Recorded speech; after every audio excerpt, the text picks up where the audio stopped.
দুই ম্যাচের FIFA friendly সিরিজের প্রথম ম্যাচে কাল ঘরের মাঠে বাংলাদেশের প্রতিপক্ষ মালদ্বীপ। র্যাঙ্কিংয়ে উন্নতি করতে হলে মালদ্বীপকে হারানোর বিকল্প নেই তপু বর্মনদের। এই সিরিজের উপর নির্ভর করছে কোচ হাভিয়ার ক্যাব্রেরার ভাগ্য। সন্ধ্যা ৬টায় বসুন্ধরা কিংস অ্যারেনায় শুরু হবে ম্যাচটি।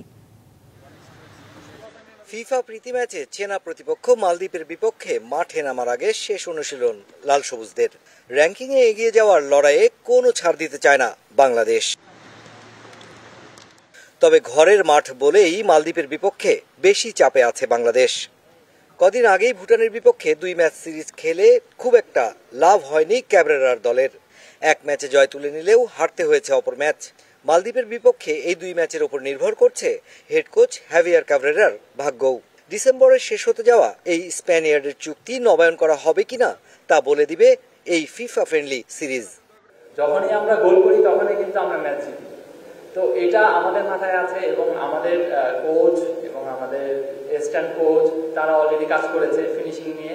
অতিথি মালদ্বীপ বাংলাদেশের থেকে বেশি চিন্তিত নিজেদের নিয়ে। প্রায় এক বছরের বেশি সময় খেলার বাইরে থাকা দ্বীপ দেশটি মাঠে ভালো খেলার প্রত্যাশায়। ফেডারেশনের অভ্যন্তরীণ সমস্যা এখনো কাটেনি।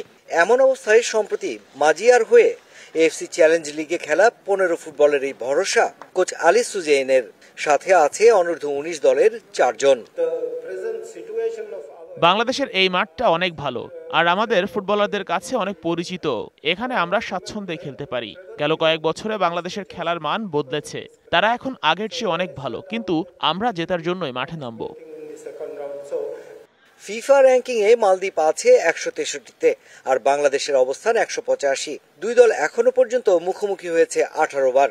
বাংলাদেশ জিতেছে ৮টিতে, ড্র হয়েছে ৪টি। মালদ্বীপ জিতেছে ৬টি ম্যাচ। যদিও শেষ ২ ম্যাচে বাংলাদেশ জিতেছে ১টি আর ড্র হয়েছে অপরটিতে। মুশফিকুর রহমান, ডিবিসি নিউজ, ঢাকা।